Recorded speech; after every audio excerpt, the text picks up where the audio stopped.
好多人都認為期貨買賣就係賭博咁樣，即係買大細一樣，但事實上同賭博係完全兩回事嚟㗎。期貨本身係一份合約，係生產者同埋供應商用嚟減低市場價格浮動嘅一份合約。例如啤酒公司需要小麥供應商提供大量嘅原材料，先至可以製成啤酒。假設青蛙啤酒係啤酒嘅生產商，而農夫 Jack 就係小麥嘅供應商。原本小麥價格係10蚊，但因為供應過量，令到價格下跌到5蚊，咁樣就會令到青蛙啤酒嘅利潤增長強勁。但相反，農夫 Jack 嘅利潤就會受損啦，因為原本嘅利潤已經減少一半。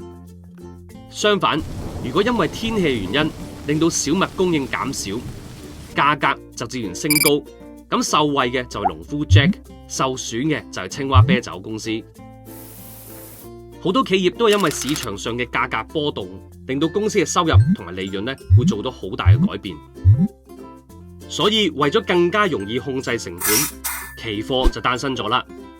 雙方會邀請投資者商議一份嘅合約，以對沖市場價格嘅波動。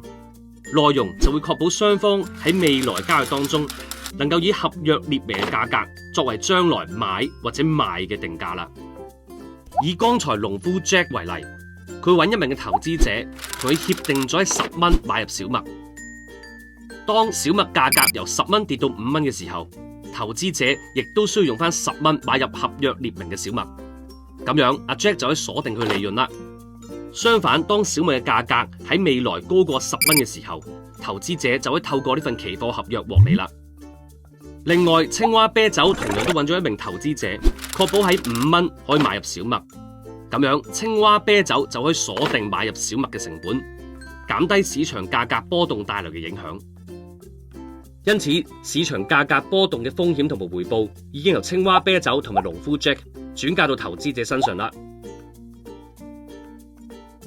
時至今日，我哋亦都無需要再以小麥交收，一桶桶成日交貨，而各個交易所已經擔當咗中間人嘅角色。期貨種類亦都五花八門。除咗農產品市場之外，金融指數、金屬啦、能源，連埋溫度期貨都有，各式其式。不過現時部分投資者以期貨炒賣為主，唔再以對沖為目的啦。